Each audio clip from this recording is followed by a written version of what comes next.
i njegovoj vladi da je neprihvatljiv ugovor sa bilo kojom vjerskom zajednicom koji je štetan po Crnu Goru i sve njene građane.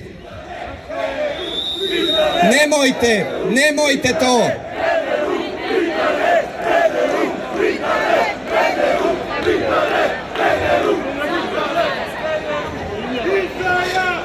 Zar nemamo mnogo značajnijih stvari da uputimo tom čovjeku?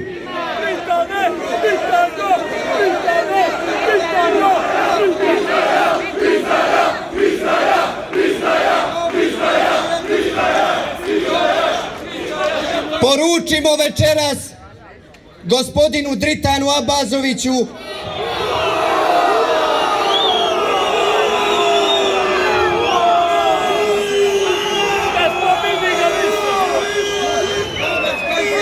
da će se od večeras pa nadalje na svakom mjestu u Crnoj Gori suočavati sa Belvederom.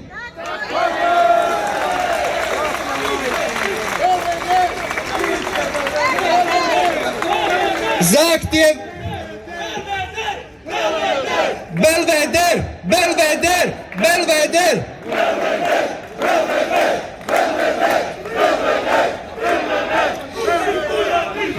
Zahtjev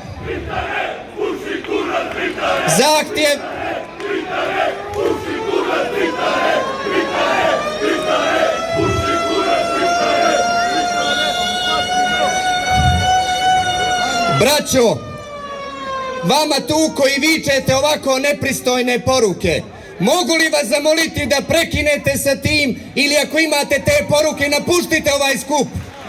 To nije naša poruka.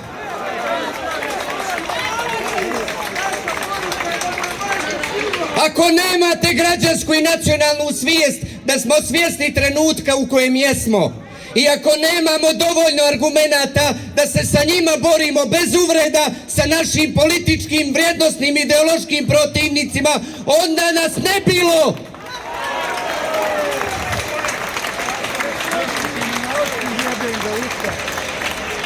Zahtjev ovih protesta je da se u punoj mjeri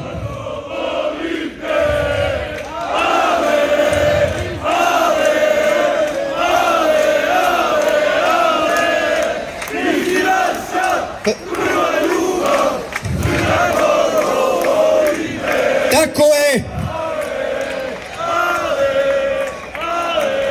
Zahtjev ovih protesta je da se u punoj mjeri, u punom kapacitetu iskoristi društveni dogovor koji imamo i možemo imati u Crnoj Gori, da se umjesto navodne crkvene agende osnaži briselska agenda, a zemlja povede snažnije nego ikada do sada ka Evropskoj uniji.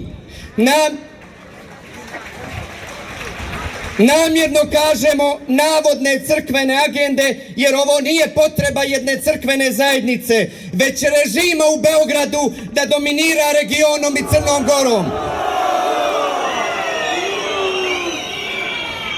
Ne želimo da jedna po jedna crnogorska vlada pada zbog takozvane crkvene agende.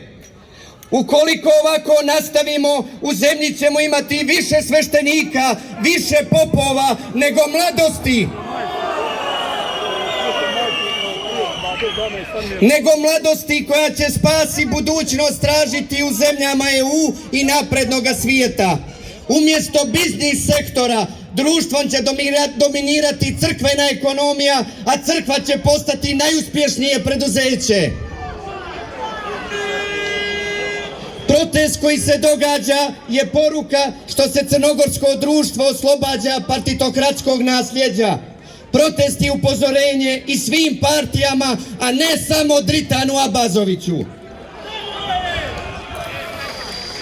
Građani i građanke Crne Gore jasno prepoznaju da postaje sve jasnije da je ograničenje političkog uticaja Srpske pravoslavne crkve u Crnoj Gori bilo i ostalo samo jedna od interesnih tačaka oko kojih se dogovaraju i trguju političke elite.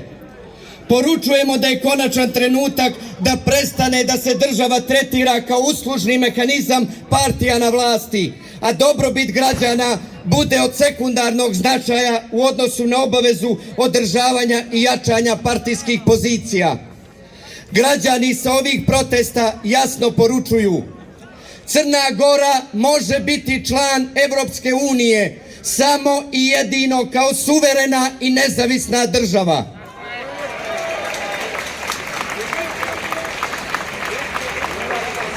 Ne smije da se dozvoli da se zaokruži moderna verzija Podgoričke skupštine i da Crna Gora nastavi svoj, po znacima navoda, evropski put, okrnjena i kao jedva prepoznatljiva dio političkog i ekonomskog projekta. Poruka ovog protesta jeste da se predloženim ugovorom vlade sa Srpskom pravoslavnom crkvom sa sjedištem u Beogradu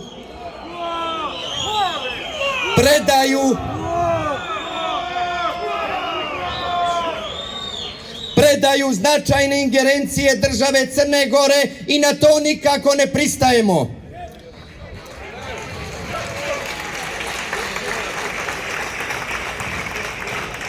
Projekcije istorijskog revizionizma na kojima ovaj ugovor počiva se prihvataju kao činjenično stanje o našoj prošlosti, koje će potom odrediti onaj sudbonosni, kako oni kažu, magistralni put razvoja Crne Gore. Na to ne pristajemo. Evropske integracije su primarne jedino ako Crna Gora njih nastavi kao suverena i nezavisna država koja sama rješava svoja unutrašnja pitanja. Konačno poručujemo vladi premijera Dritana Abazovića i svim političkim donosiocima odluka da potpisivanje ovakvog ugovora nije rješavanje problema, već njihovo produbljivanje. Živjeli!